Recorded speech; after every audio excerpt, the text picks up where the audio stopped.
what have you witnessed, either in yourself or in another, that is, I don't know if it's causality, but at least it's correlation, at best a coincidence, with yoga, that you would say, darn, I love yoga.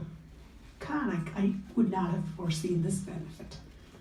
So that's kind of the question I'd like you all to field. And so much not talking from your head, because I know you're brilliant, but talking from your heart.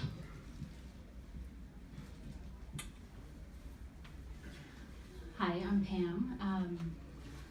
I think that for me, I mean, it's easy to say that, you know, yoga helped me relieve stress, and I was in graduate school when I really started a regular practice, and I think I have yoga to thank for finishing graduate school, so that's a benefit. But I think the real benefit that I saw most is when I started to, I wanted to give back, and I started working with visually impaired patients, and it's like seeing that, being able to facilitate that in even a small way was a really huge sort of benefit, I thought. So, both in my own life and in my research and my lifelong experience with yoga over the past 45 years, I guess it's very hard to come up with anything that is larger than the profound impact on stress and emotion regulation. This is so powerful part of yoga, and something that modern society simply does not have. There's no skills for emotion regulation, for stress regulation in our modern society. Doctors can't give it to you. They're stressed out themselves. They're burned out. Teachers don't have it. They're burned out. They're leaving the profession. Parents don't have it. We just don't have it as a society. So this contribution of stress and emotional regulation is just so very profound that it really, in terms of mass and sheer value, outweighs everything else. Now, if I have to ask on another level of what's the most profound change, it's the change in life, meaning, and purpose. And that is most exquisitely expressed in a statement that I've heard, and it's almost like people have memorized this statement, but they say it in exactly the same way. Yoga changed my life. I mean, that just speaks volumes, because they're not talking about something superficial. They're talking about a very deep-seated change, a change in life, meaning, and purpose, a change in life direction, a change in life experience that is so profound that they actually say that yoga changed my life. So that is probably the most profound benefit that I see on the long term.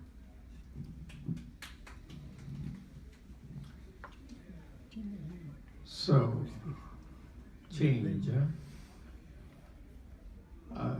heard my story, it changed me, but more important change is what our Vedic philosophy says, he cannot change anybody.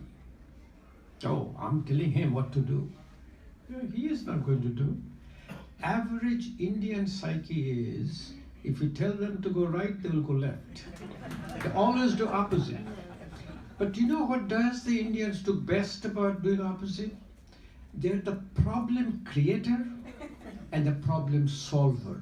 If you look at the world today, so the yoga is a balance, and the biggest benefit I see from practicing yoga is that when you change, people around you will start to change. Please don't tell them anybody to change. Do it yourself. I see the transformation in all the physicians. It's amazing.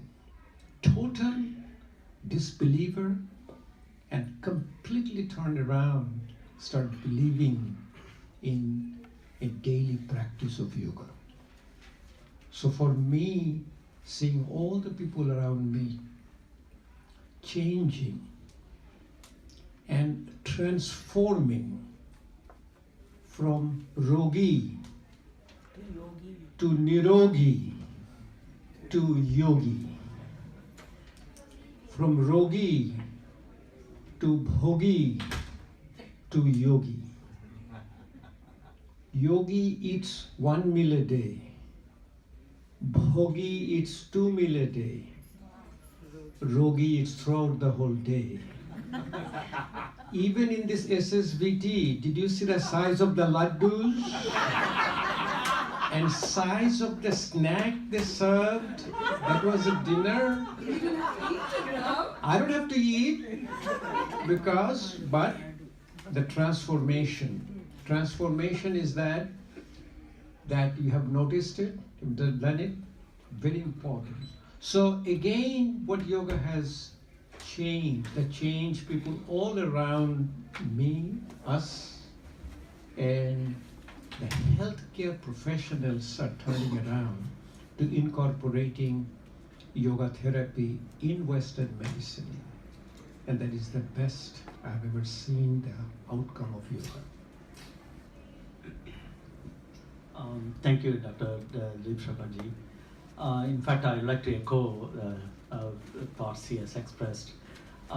Similarly, for me, it is more of change. You be the change that you want to see in others. That's what Mahatma Gandhi said. I had a lot of being a scientist, so focused, did not know how to defocus myself. That was what my Guruji told me in the first day in the class. Had a lot of health challenges. For me, more of how yoga touched me is how they reverse the health challenges. That is what the thing which touched me. And when I started doing it, my wife told me, "No, why are you doing that? It's not going to work." Nobody trusted me this is going to work. My daughters were saying, after seeing the changes in me, now they are all following, they all got certified as yoga teachers, my daughter got certified as teachers. There is a change, like what Dilip Sarkar rightly pointed out, there is a change, it happened, and it changed in me. You don't believe. I was 240 pounds 2009. Now I'm 170. But did not happen overnight. But I believed in it. First class, like he earlier pointed out, first class, I think Dr. Khalsa mentioned in the morning.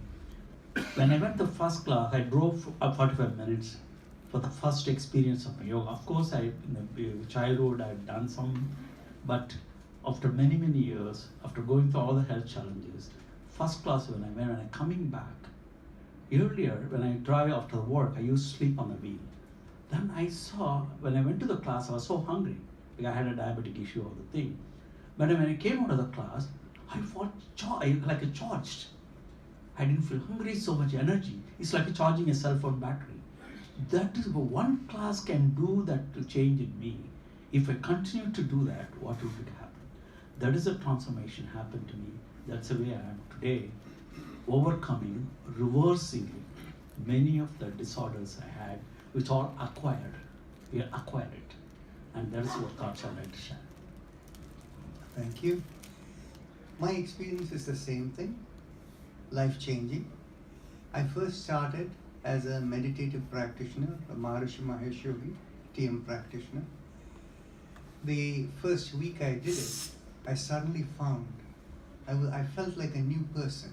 My head was cleared up and all of it, and I never knew that living life the way I wasn't as clear-headed and nice as I was after doing this practice.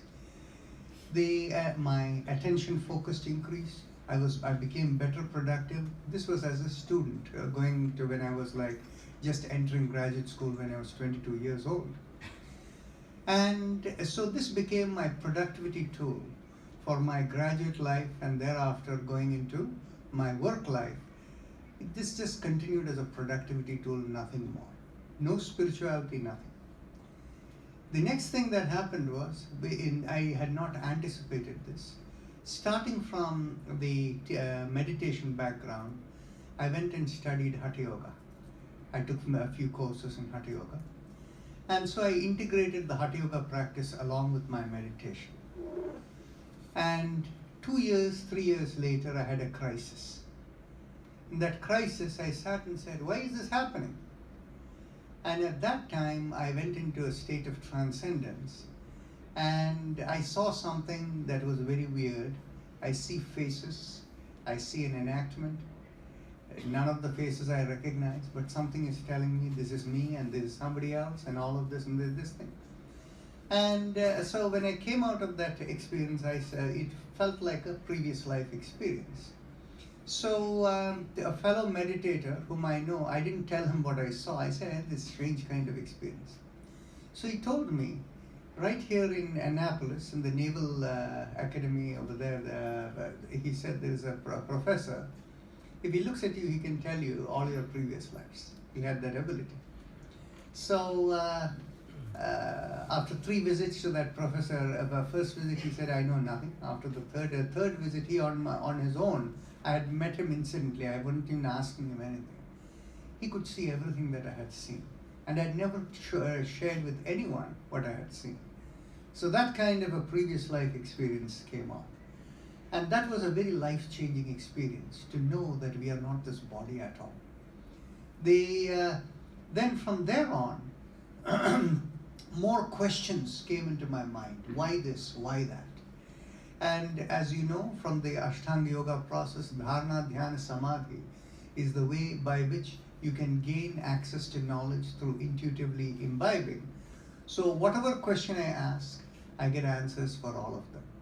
And when we train our senior yoga teachers, we ask them to go and experience that. And when we experience that, you will realize how much of disinformation you have in yoga.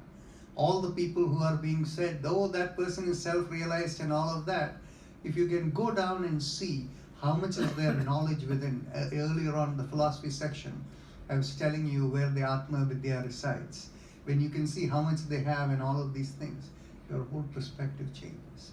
And as Selvan was saying, once you are doing yoga practice on your own, it affects people around you. You don't need to tell them. In early stages after these experiences, when I was only talking yoga after that. Initially, when you have this experience, wow experience, you want to share it with the world, right? So I was only talking yoga after that. And my mother and the career and all of that didn't mean very much to me. I have to be true to my heart. And my mother kept telling all my people, my son doesn't focus on his career, he doesn't do this thing and all of these things. And then, another 5 years later, my mother has become the most regular practitioner of yoga. Every day in the morning, she does her hour and 15 minutes. So that is the story.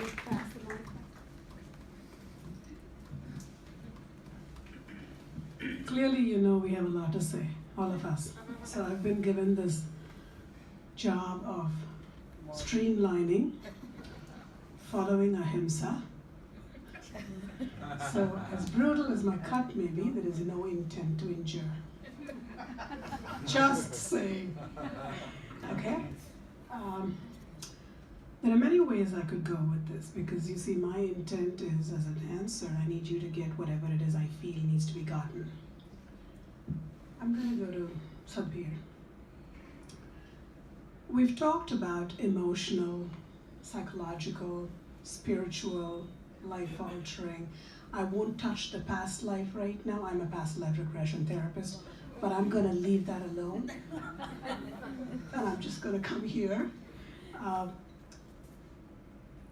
In your experience, Sabir, how have you noticed the mind-body connection in wellness and unwellness?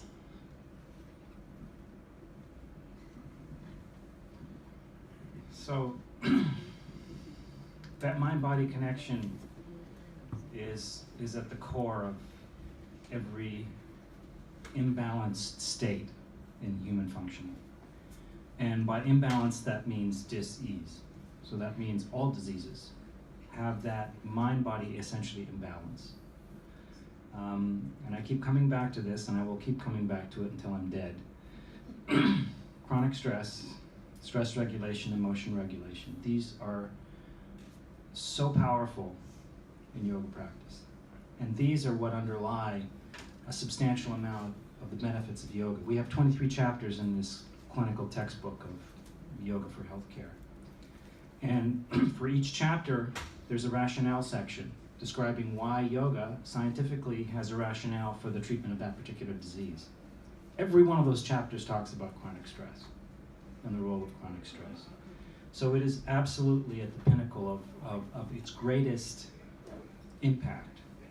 And the one thing that you may not know of is that about 3 months ago at the National Institutes of Health, they had a seminar. And on the seminar, on the stage, was Francis Collins, who is the director of the National Institutes of Health. And he was in dialogue on the stage with someone you may know, Vivek Murthy, the former Surgeon General of the United States. The topic of that entire 1-hour session was on chronic stress. Vivek Murthy was talking about the huge, huge impact of chronic stress in our society.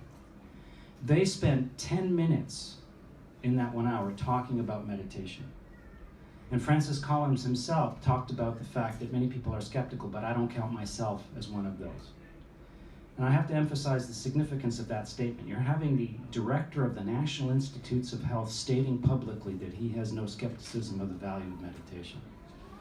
So this is significant in many realms of where we are at, and the profound significance of these practices and what they can bring to society when we have, as we know, a huge epidemic in lifestyle disease, non-communicable disease.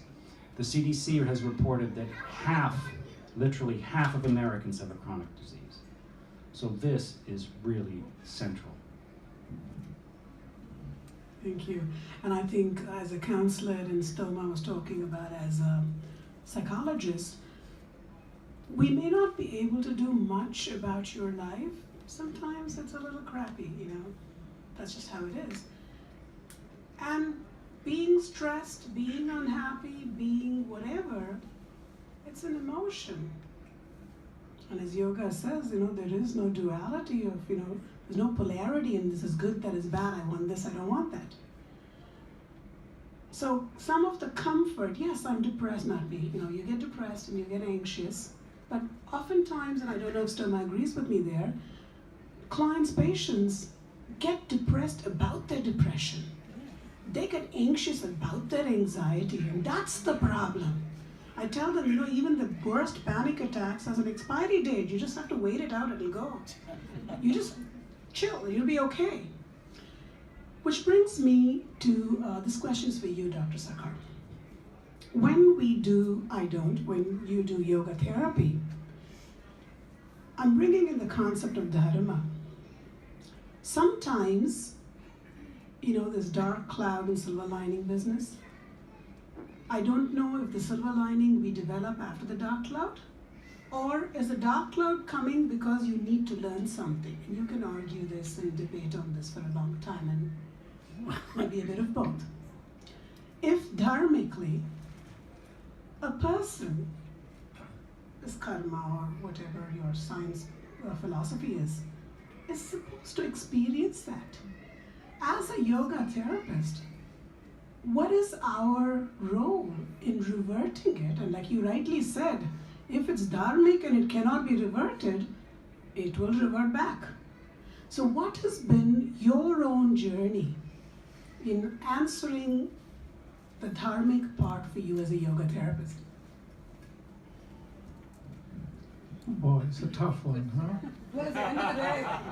But you see, you've been hearing about stress, and stress.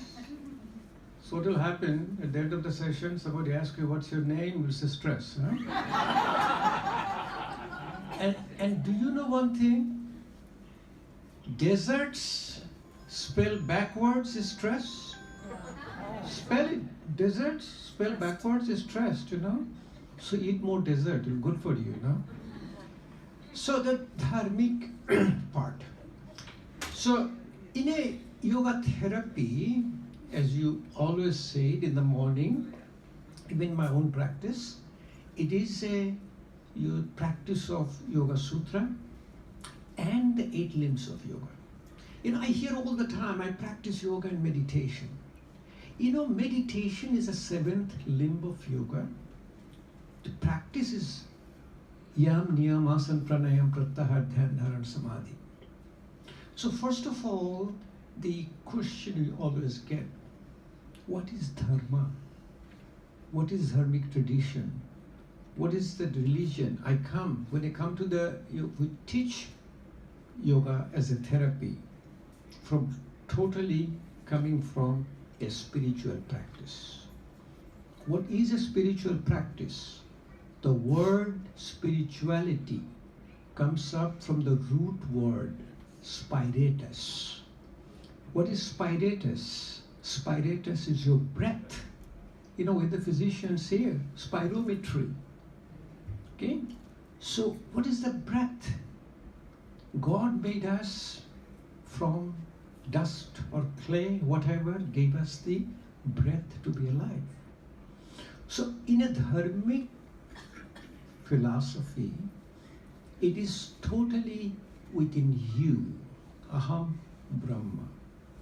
So basically what happened for me, that if you look at from the philosophical and dharmic side, I started looking inside myself.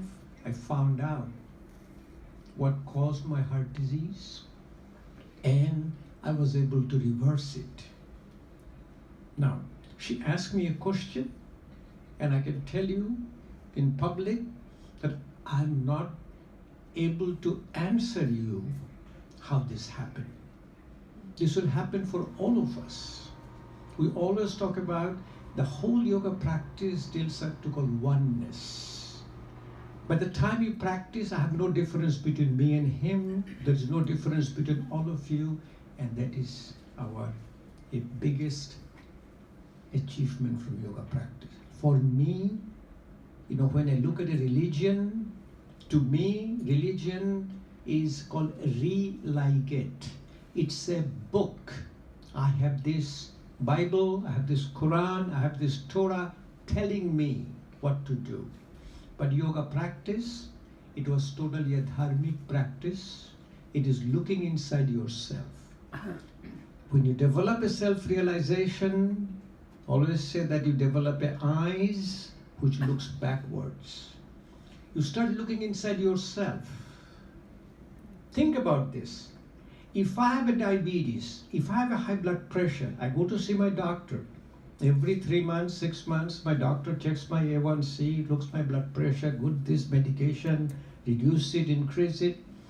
But if today my blood sugar goes up, I'm the only one who knows what I eat. Who did I cuss? Who did I find? What was my mental status? I'm the only one. So we have a slide, it says, there is no problem in the world which does not have a solution. And there is no disease in the world which does not have a cure. Just awaken the doctor within you. Thank you for giving me the chance to express myself. This is the doctor within me, was a dharmic practice which did my healing.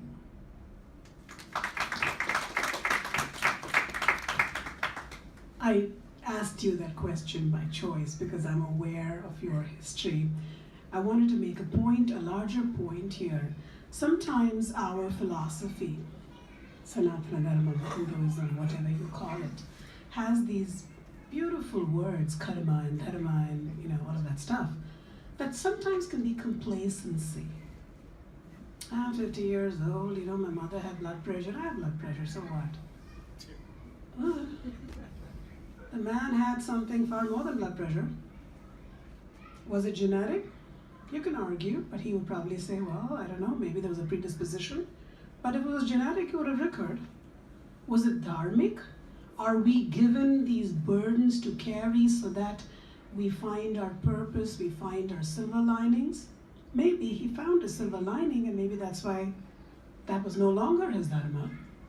The point I was getting ready to make is, and Dandapani mentioned this before, Jupiter and Pluto don't really care about us.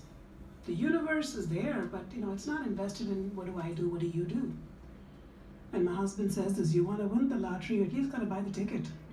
Yeah. That's not going to help you if you don't buy the ticket. So, circling back, and I'd like to open it up to the audience a little bit also. I hesitate when there is a large crowd to hand the mic out, because then I have to be very rude and grab the mic back. and I will do it, but I don't like it. So if you can take a moment, just like you heard their testimonies, and what has been the change that just touched your heart, a word, a phrase, at best a sentence with 10 words. And if you don't have nothing, that's fine too. I don't think you need the mic. Yes, sir. What has been your change? My name is Ram, I'm from Springfield, Virginia. I had, about 4 years ago, I was having a urine leakage a little bit. Then I went to the doctor, he gave me Tonsilate, which controls the bladder muscles. Then I took for about a month, then I said I should do some yoga. I saw Dr. Sri Baba Ramdev's video on YouTube, started doing Kapalbhati, and also I started doing Kegel exercise modified. My physician told me why you modified, because I'm a senior citizen, and I tell you, I thought I have to wear the diapers every day. Instead of that, I'm not wearing diaper anymore. I didn't wear it all, but it gave me a great benefit of It's no longer, yeah. and coupled with the, I can do 100 Kapalbhati and 15 Kegel exercise. I don't want to go into details. That may be a great benefit.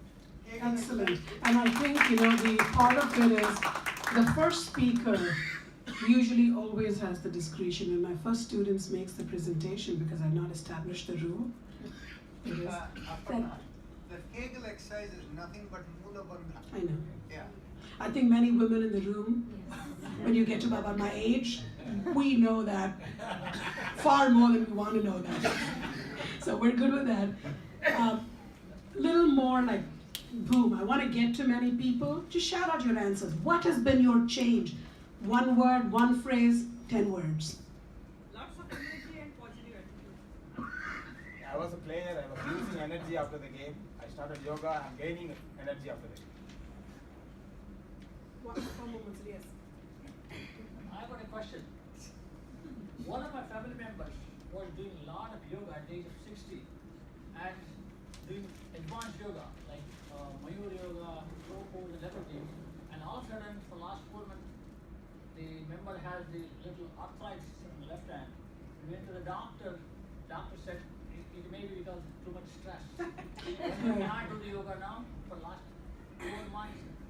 My family member cannot do the yoga, and so easy to. I'm going to cut you off there, sir, because I'm not going to permit my speakers to dispense healthcare advice here, but you can certainly catch them in the hallway if they choose to give that to you. And another thing I want to tell also, one more bad aspect of the yoga is, I was doing from the age of 10 Sirsasana, and when I reached around 65, I started getting pain in the back. Now that can be a good thing. You're saying it's a bad thing. This is what I'm telling. One has to look into this aspect also. Understand. When I asked one Dr. Nagendra, SVSA, yeah. and he told me please stop that. So I'm stopping this. Okay. I don't want to get into that aspect of it. We could argue about alignment, doing it right, doing it wrong. But again, as I've said to that, the intent of this, and remember I faced the caveat, I always hesitate, was to solicit. I'm going to remind you of the questions. What has been your change? Personal, what has touched your heart, taken your breath away? A word, a phrase, 10 words. I'm becoming more loving.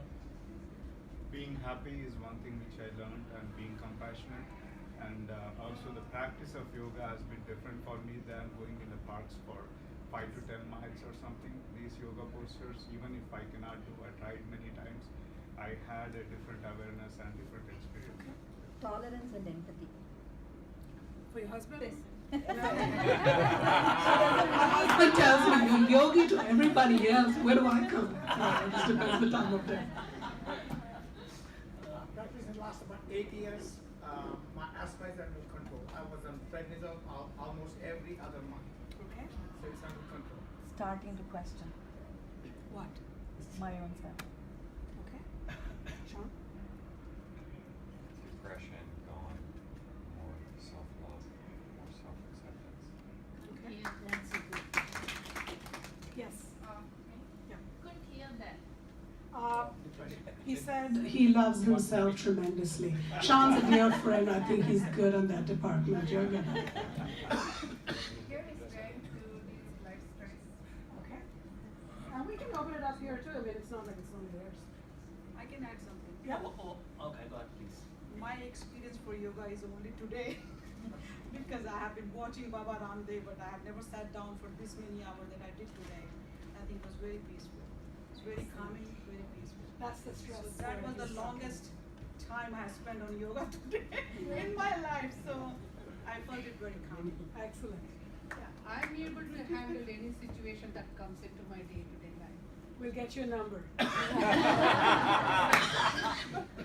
By internalizing, I let things go very easy.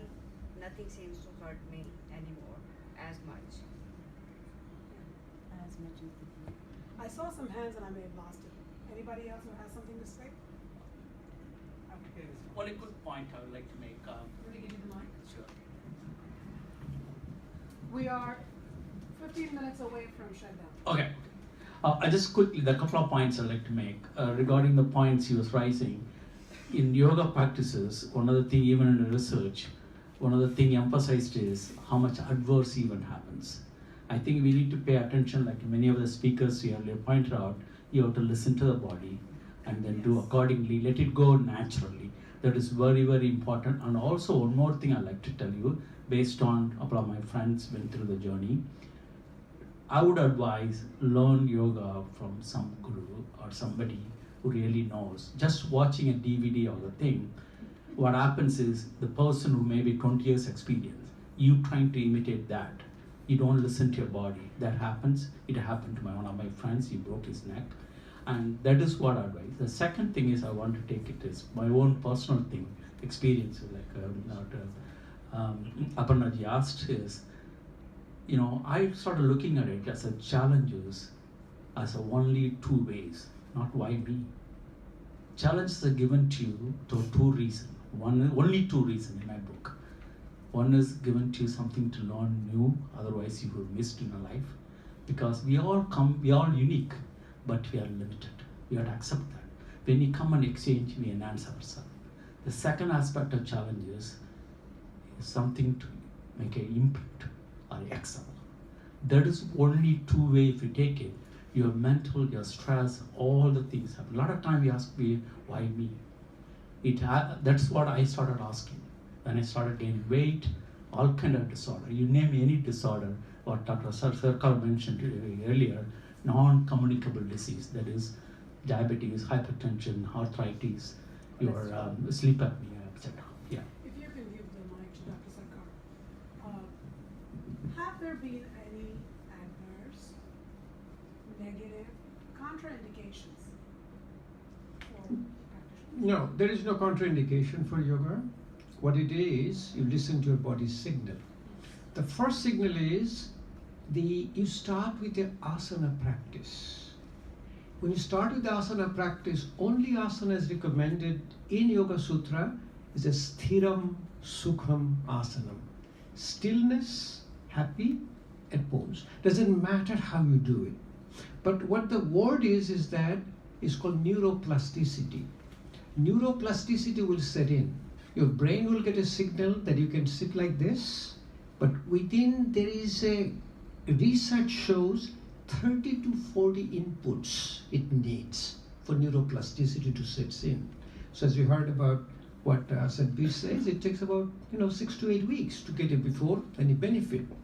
So for us, the way we tell about the adverse effect of yoga is that yoga is a very strong medicine, but is a very slow medicine. So you have the attrition rate is very high. Second, in stages, impossible become possible. We started from nowhere. We are like a stick. I can do poses, you can name a pose, I can do it. You're talking about a Mayurasan, Mayuriyasan, even your you call it any difficult asana, you say, I can do it today because it came to me. Why? Because I listen to my body's signal. The first signal is pain. So if you feel any pain, you back off. But you stay in the pose. Most important thing I see in my patients, I have a pain, I'm not going to do it. If you don't do it, what do? Go home, take some pill, and start digging your grave, This is great. Nothing wrong in that. If you want to live a quality life, life is not a quantity, life is a quality. So you start with a no pain. Second thing is that by the time your physical body gets relaxed, 3 stages of asanas, Arambha, beginning, Sthiti, stability, Visarjan, total surrender. Your bronchiole starts to dilate. There is smooth muscles. Your breathing becomes effortless. Pranayama is nothing but lung is like a balloon. It has a 4-liter capacity. We only breathe 500 cc. You learn how to breathe out longer than breathing in. Exhalation longer than inhalation, effortlessly, and exhalation is parasympathetic, inhalation is sympathetic. That drifts you slowly towards meditation. You are not going to sit down and say, I can close my eyes. See, we always sit down with the spine straight. We start with the spine straight. We start with hand mudras. The biggest therapeutic tool today is a mudras. We call it a health in our hand. Then the next thing is your vibration. Mantra. Man is the mind, tra is the control. So what happens?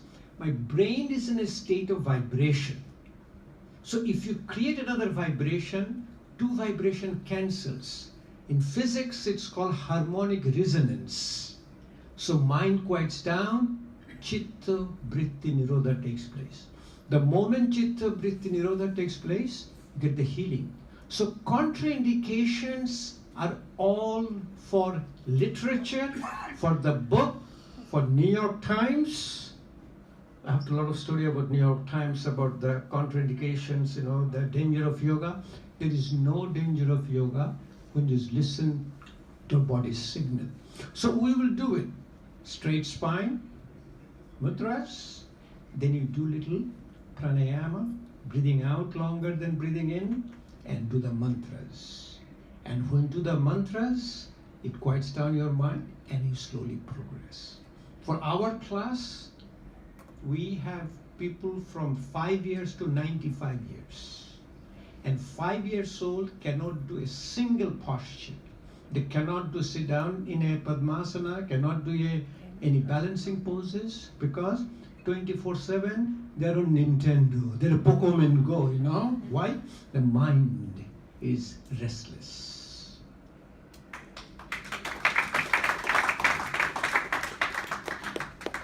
So what I heard, and each of you would have heard something different, because that's the beauty of our mind, is you don't have to be dexterous. You don't have to get into a twisty-turny pretzel. I struggle with that too. That. You don't have to do that. You breathe, I think. Deliberate breathing, conscious breathing, regulated breathing. Luckily for us, there's only 2 ways to breathe. You can either take it in or you can take it out. And then you can hold the space between the two.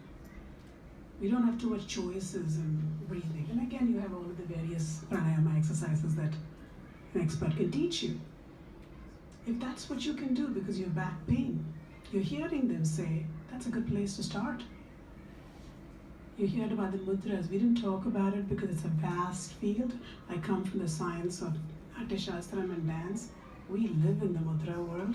So if I go into the mudra, we talked about designing a session on that. Yeah, I probably will talk everybody out, but yeah. My book, the whole section of my book has the mudras and the health benefit of each mudra. So if we get the book, we'll get it. You'll get that. It's a touching of the various fingers and what does it activate in your body. It's called yoga therapy, Ayurveda and Western medicine, healthy culture. And if any of you want to email the same place you registered, we'll be happy to send that to you also. So complacency is not consistent with wellness. Acceptance is necessary, but be judicious with that. You don't want to accept the moment you get a verdict if you get diabetes. You may, but there's still something you can do about it. And I want to go to Pam for a moment here. When you work with people who may not be sold on yoga, it's kind of like the doctor who the patient doesn't want to take the medicine you want to give them, even though you know that's what they need. How do you navigate that? So the question is, how do I navigate?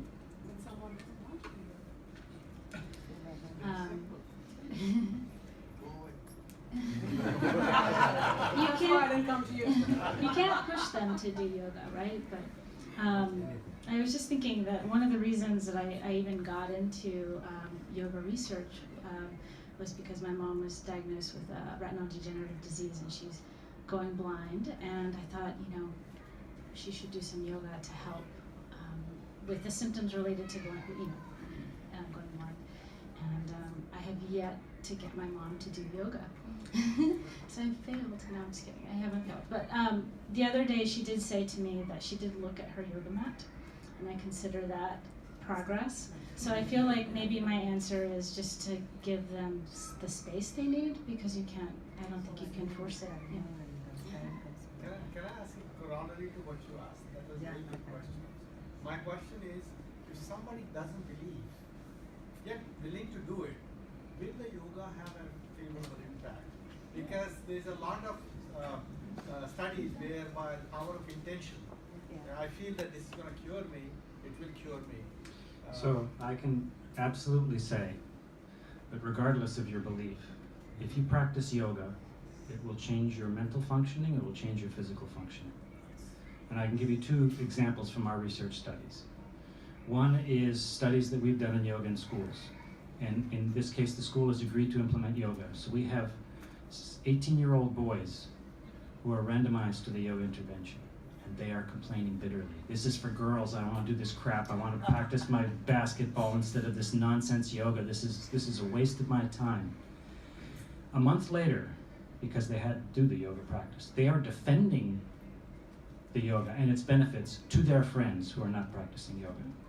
So regardless of whether you believe or not, you have a body, and the body is functioning in a certain way. If you do this pranayama, if you do that asana, if you focus your attention, that will change, and you have no say over it. Now, that's not to say intention doesn't have some effect, but this is mind-body medicine. This is wired. Yeah. Somebody doesn't want to do yoga? Good. Ask them to go dig their grave, you know? This is very important. But I tell you what happened. Anybody who doesn't want to do yoga, don't push it. Because nothing will happen. What is going to happen? I'm in a small town. It's a good sized town. For last 18 years, I can tell you that when I started doing it and started sharing with the community, now half of that community is doing yoga now. I've been called from every yoga centers. I have 2 television shows coming up. You know, I'll be in the local television channel. So please don't push. You keep on doing it. And once they look at your transformation, they'll be all start doing it. Guaranteed. Money back guarantee, like a Western philosophy. There's a question of dharma here. Yeah. Is your show going to be online? No. Yes, it will be online February 5th. I'll give it February 5th. You see, in this business of people not wanting to do yoga and not pushing them, there is an issue of dharma that is involved. That is, people when they are ready, they will come. And if you push them, it is not good for them and it's not good for you. The only reason you're trying to push is because of emotional attachment. You think it'll be good for them or whatever. It's neither good for you or not for them, and dharma will be violated. I have an opposite position. Thank you. All right, love it. I believe that yoga should be taught in every school as part of the school curriculum. I agree. These are practices that lead to proper functioning, and they are just as important as dental hygiene is. And we teach dental hygiene without any problem. Everybody's forced to do dental hygiene. Why not mind-body hygiene? So I absolutely think that this should be part of the curriculum. And of course, as an artistic version of yoga, Hatha Yoga was one of the last yogas that came to me. It doesn't mean that they have to do the twisty-turny pretzels. They can. It's cool. They do gymnastics. But you can do dance. You can do music. You can teach your children, our children, how to transform their preferred practice into a practice of yoga. That's what today has been about. To demystify yoga, and people, you don't have to feel like, oh, I don't have the physical dexterity for yoga. Well, there's stuff you can sit in a chair and do. You probably have the dexterity for that. Or maybe even lie in the bed if you need to. So as a wrap up, since we have many of our experts over here, we've talked about the philosophy, we've talked about the science, we talked about the art of yoga, we talked about the benefits of yoga. What would be your goodie bag that you would want to give the attendees, saying that here is what I have to give you, because I've asked you questions all day. You may have something to say that is not, I didn't know how to ask you the question. And I know Stoma is here, Dandapani had to leave for his flight. So if we can get our presenters to articulate that, and again I'm going to say, not too brief, but not too verbose. Well, there have been a lot of things that have been said. Briefly, I will say that I know that a lot of folks really tend to want to teach. And I think some of the best advice that was given to me was to be a good teacher, you must be a good student. And so as a good student, that requires practice and study. So I'm just going to reflect what my teacher Yogi Bhajan said when he came to America. He said, I did not come to acquire students. I came to teach teachers. And this reflects this whole concept of seva. If you have been touched by yoga, if it has changed your life, it has improved you, it has given you skills to manage life and to come to a deeper sense of life, meaning, and purpose, it is now your responsibility as a human being, especially at this time in society, to share that, to teach. So the next step after becoming a student is becoming a teacher. I want to say something in Hindi, but my Hindi is so good that people will run away from this room. Okay. Actually, I came here in a very young, and I'm totally Western trained. So I had one Indian audience, so I was teaching. So I said, longer exhalation. I said, "Saas ko bahar chhoro, saas ko bahar chhoro." And everybody started laughing, I had no idea. Then I find it out, Saas, not Swas. Saas means mother-in-law. Let's get the mother-in-law out of the house, So, and with that much of a Hindi knowledge of me, I can tell you the message for you to take home from the whole conference you had today, called Karo Yog Raho Nirog. So in English translation is, do a daily practice of yoga, you will be disease-free. Second one for you to take, when a student is ready, teacher appears. Thank you again for giving us this privilege.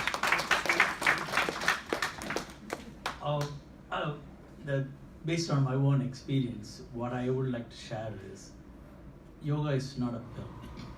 It is, you have to, again, Dr. Khalsa mentioned, you have to practice system. It should become part of you. Then only you see the benefit. It is slow process, but it is sustained process. I think I was sharing yesterday night. We all start easy, starting is easy, end is easy. Two things are easy. What we utterly fail is maintenance with the relationship, our body, etc., etc. That happened to me. That transformation need to have. And last in Tamil, yan batra inbam periga vayagame. But what does it mean is, what are the happiness you are getting? Let the world have it. I think with that intention, I think that's what we need to spread the love of yoga. My goodie bag for you is very, very simple. Don't wake up with alarm. Go to sleep as early as you need to so that you'll wake up on time without alarm. If you're working from home, make sure the first hour of your day has no agenda. And if you have to leave home for work, then in which case make sure the first 2 hours of your day are available for you before you're ready to leave home. The 1 hour without agenda and the other hour to prepare for yourself and leave. And this can have the most de-stressing effect on you. You will have the ability to look at yourself as an observer in the morning, and that will begin the yogic process. Thank you. Mr. Maji, would you care to say what the goodie bag for the audience?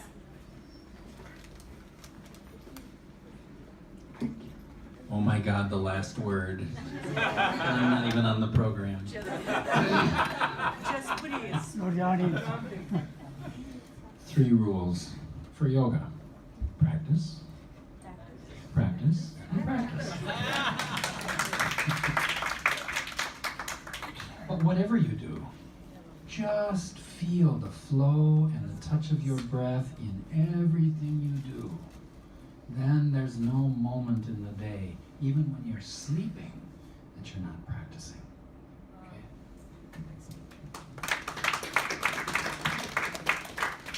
He was not the last. I am. A little bit of a control issue there. This was cool. That's okay, you're moderator. I've never let that stop me. So, when we intended for this, we had no idea what to do. Honestly, the first call I had with Uma and Narayanan was, we just have to get at least 10 people in the room, because who's going to want to listen to us? Self-doubt. Despite all of that, we still did not get. Yoga is bigger than you and me. It's going to get its own people. We had the opposite problem. We had to shut down registrations because I didn't know where I would house people. You saw the practice sessions.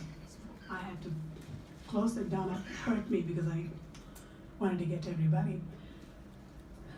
I don't know. Obviously, we could not have done it without you. And the humility, the grace, and the generosity with which our presenters accepted it.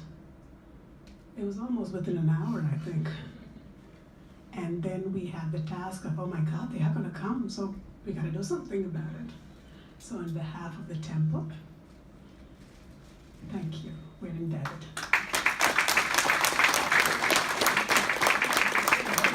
I'm getting there. I'm getting to y'all, obviously, because we could talk up a storm. It'll be awfully lonely without you. And of course, all the other people. We had over 200 folks. And then we had many people who walked in. I hope everybody got attended. I hope we didn't turn anyone away. Thank you.